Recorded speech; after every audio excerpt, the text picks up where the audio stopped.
देखिए, प्रेत का कोई जन्म नहीं होता। हमने देखा होगा कि लव 84 में तमाम जीव जंतु पशु पंछी मां के गर्भ से जन्म लेते हैं, लेकिन आज हम लोग जो प्रेत व्याधा की बात करते हैं, भूत प्रेत की बात करते हैं, इनका कोई गर्भ जन्म नहीं है, बल्कि हमारी निज जो प्राण ऊर्जा मानी जाती है, वही ऊर्जा जब भटक जाती है तो उसी को हम लोग भूत प्रेत का अंश मानने लगते हैं। हमारी आत्मा का भटकाव ही भूत प्रेत कहलाता है। हालांकि हमारे समाज में जो पढ़े लिखों का साम्राज्य है, पढ़े लिखों का समाज है, हमारे संविधान में और हमारी सरकार में ऐसी कोई मान्यता नहीं है। इसे एक अंधविश्वास के रूप में भी देखा जाता है, लेकिन बहुत ऐसे लोग जो इन व्याधियों से परेशान भी हैं और हमारे विज्ञान में तो नहीं पर अध्यात्म की पुस्तक में इनकी चर्चाएं भी हुई हैं, चर्चाएं भी होती हैं। शिव महापुराण में भी ये बात दर्शाई गई है। सभी लोग जानते हैं कि महादेव की जब बारात जा रही थी तो उस बारात में देवी देवता से अधिक सब भूत प्रेत गण ही थे। और आज समाज में देखा जाता है कि बहुत सारे लोग प्रेती व्याधियों से ग्रसित भी हैं, जो आज कष्ट भरा जीवन व्यतीत कर रहे हैं। तमाम ऐसे लोग हैं जिनके जीवन में प्रेती व्याधियों का बड़ा अत्याचार है और बेचारे बहुत परेशान होते हैं, जल्दी उनका छुटकारा भी नहीं मिल पाता। हमारा विषय है कि आखिर ये प्रेती व्याधा कौन घिरता है, कौन बनता है। देखिए, इंसान ही की आत्मा जब भटक जाती है शरीर त्यागने के बाद, उसका भटकाव ही प्रेत आत्मा में जाना कहा जाता है। एक प्रेती आत्मा का भटकाव ही हमारी भाषा है कि वो प्रेत बन गया। यह कह सकते हैं सरल भाषा में कि भटकती हुई आत्मा को ही प्रेत कहा जाता है। अब प्रेत बनता कौन है, यानी प्रेत बनता का मतलब कि आत्मा उसकी भटकती कैसी है। तो देखिए, सबसे पहली स्थिति होती है जैसे किसी व्यक्ति की अकाल मृत्यु हो जाए, उस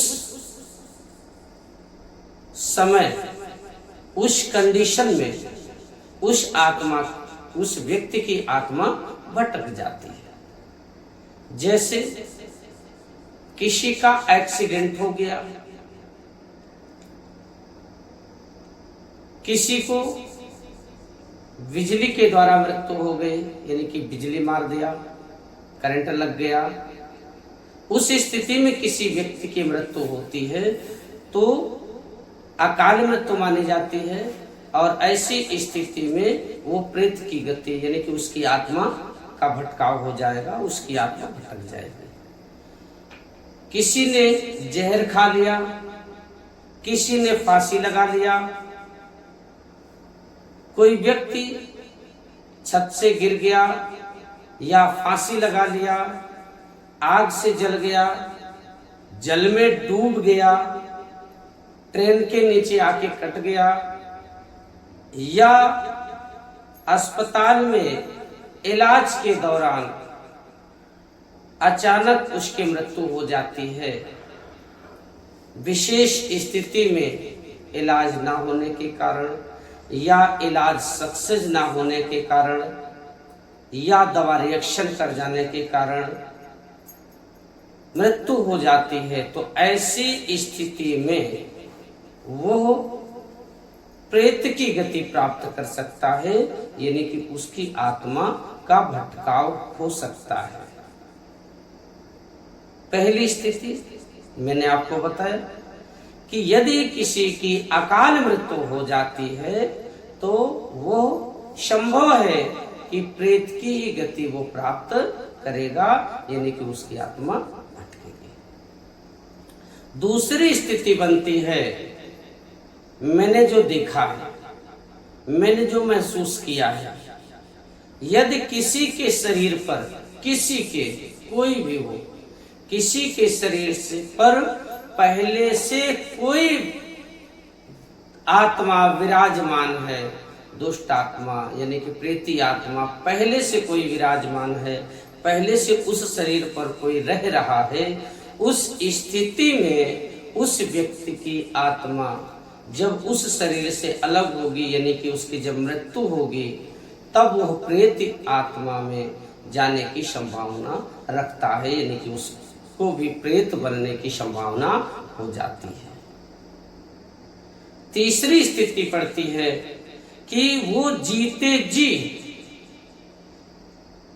उसका गुण ही, उसका स्वभाव ही राक्षस प्रवृत्ति का रहा हो, उसका विचार ही भूत प्रेत से मिलता रहा हो, वो कभी अपने माता पिता की सेवा ना किया हो, वो कभी गुरुजन की सेवा ना किया हो, वो कभी आए हुए अतिथि को ना समझा हो, ना जाना हो, वो कभी समाज की सेवा, समाज का सम्मान मान ना रखा हो, ऐसी स्थिति में ईश्वर की कृपा उसके जीवन में नहीं होता है, इसलिए वो प्रेत की गति, चंडाल की गति प्राप्त करता है। चौथी स्थिति बनती है, कई बार कई लोग हमसे आके कहते हैं कि गुरुदेव जी, मेरी माता जी थी, वो 85 साल की उम्र है, उनकी मृत्यु हुई, एकदम बूढ़ी हो चुकी थी, और फिर भी 3 महीने के बाद पता चला कि वो प्रेत योनि में आ गई है। ऐसा क्यों? देखिए, कई बार आप सबने भी देखा होगा कि लोग बूढ़े हो जाते हैं, चलने की ताकत नहीं होती, अब उनका हाथ, पांव, कमर, शरीर कहीं से काम करने के लिए तैयार नहीं है, लेकिन फिर भी उनके अंदर लोभ सताता है कि हम अपने बच्चों के लिए और क्या बना दें, और क्या कर दें। कई लोग तो ऐसी ऐसी बूढ़ी माँ या बूढ़े पिता हैं कि आज भी वो मरने के किनारे हैं, पर वो ताला चाबी अपने अंडर में रखते हैं। किसी बच्चों पे विश्वास नहीं है, किसी पोते पर उनका विश्वास नहीं है, वो कितना बना दे, 1 रुपए उनका खर्च ना हो जाए, पूर्ण कंजूसी के साथ उनका मन बिल्कुल धन वासना में लगा रहता है, लोभ में लगा रहता है, मोह में लगा रहता है। ऐसी स्थिति में यदि जब वो बूढ़े होकर मरते हैं या मृत्यु को प्राप्त होते हैं, तो मृत्यु के समय जो होता है, उनकी आत्मा वो भगवान के पास जाने को नहीं कहती, बल्कि उनकी आत्मा उस लोभ की ओर, अपने पोते की ओर, अपने पुत्र की ओर, अपने घर की ओर, अपने धन की ओर, उनका धन रखा कहाँ है वहां पे उनकी आत्मा बड़ी प्रबल हो जाती है, वो मोह से बध जाती है, जिसके कारण उनकी ऊर्जा, जो आत्मा वाली ऊर्जा है, वो ऊर्जा उसी धन पे समाहित हो जाती है। जिस विषय पर उनका मोह था उस विषय पर उनकी ऊर्जा रुक जाती है।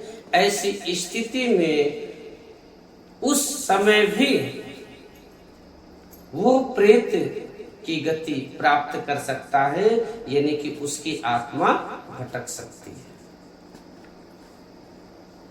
पांचवा स्थिति बन सकता है कि जिसने कभी ईश्वर को ना समझा हो, ईश्वर को ना जाना हो, कभी भी ईश्वर की उपासना, जप, तप, नाम, हवन, यज्ञ, दान, पुण्य ना किया हो, ऐसी स्थिति में भी वो प्रेत योनि में जा सकता है। क्योंकि मैं पूर्ण तरीके से नहीं कह सकता, इसलिए कि ये ईश्वरीय माया है, ईश्वर की इच्छा है कि किसको, कहां, क्या और कैसे करता है, कैसे करवाता है।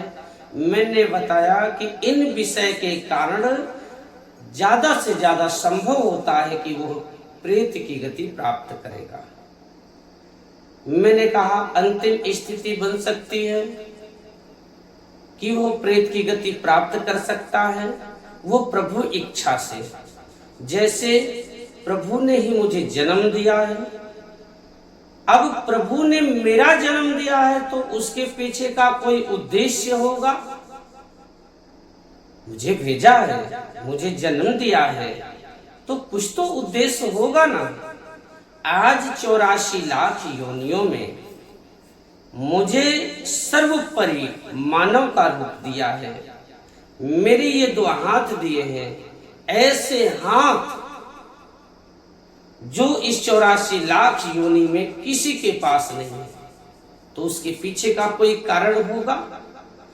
इसलिए मुझे कभी भी अपने फर्ज, अपने जन्म, अपने उद्देश्य को सोचना चाहिए, विचारना चाहिए और इन प्रेत की गति को प्राप्त करने हो जाने से मुझे रोकना चाहिए, प्रयास करना चाहिए कि हमें प्रेत की गति प्राप्त ना हो। अन्यथा आपके ना चाहते हुए भी आप प्रेत की गति प्राप्त कर सकते हैं। मैंने देखा कि आज जब बैठक करता हूं, जब कोई बीमार व्यक्ति आता है, उनकी मैं जांच करता हूं, जब उनकी महाशिव शक्ति धाम में हाजिरी लग जाती है, तो हाजिरी में क्या होती है, उसके शरीर वाला जो आत्मा है वो चिल्लाता है कि मैं इसका आ जाऊं। कोई कहता मैं इसका दादी हूं, कोई कहता है मैं इसका रिश्तेदार हूं, कोई कहता है मैं इसका पड़ोसी हूं। कोई तो आत्मा है जो इसको परेशान कर रहा है, आके वो बताता है। क्या उसकी इच्छा रही होगी कि वो प्रेत की गति प्राप्त करे? ना ना, किसी की इच्छा नहीं हो सकती। मैं जहां जहां भी, कई जिलों में मैंने कार्यक्रम किया और मेरी आदत रही कि मैं तमाम कार्यक्रम में जाने के बाद लोगों से पूछता हूँ, जिंदे की क्या आप मरने के बाद प्रेत योनि में जाना चाहते हैं? आज तक मुझे कोई व्यक्ति नहीं मिला जिसकी इच्छा रही। मुझे बड़ा दुख होता है कि आज हजारों लाखों लोग इस नकारात्मक शक्तियों के द्वारा परेशान हैं।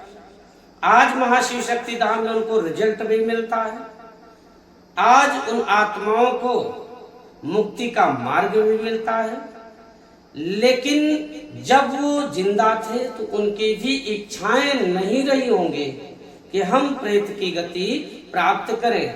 लेकिन भैया, हमारी इच्छा आपकी इच्छा चलने वाली नहीं है। जो ईश्वर चाहेगा वही होगा। हम लाख चाहे, जिस तरीके से कोई नहीं चाहता कि हम मृत्यु की गति प्राप्त करें, लेकिन समय आता है और हमारे मृत्यु हो चलती है। ठीक उसी तरीके से प्रेत की गति, पशु की गति, दोबारा से मनुष्य की गति मुझे मिले, या मुझे मनचाही योनि प्राप्त हो, मनचाहे जन्म मिले, तो ये हमारे आपके बस की बात नहीं है। हम आप ईश्वर की प्रार्थना करें, ईश्वर की विनती करें। हाँ, उसकी इच्छा है तो आपको कुछ भी दे सकता है, या अगर उसके लायक हैं हम, तो वो खुद अपने इच्छा से आपको अच्छा जन्म दे सकता है। पर यदि हम मुक्ति या मोक्ष के लायक काम नहीं करते तो हमें प्रेत की गति प्राप्त हो जाती है। अंत में यह कह सकते हैं कि आपको भूत प्रेत बनने से कोई रोक नहीं सकता है।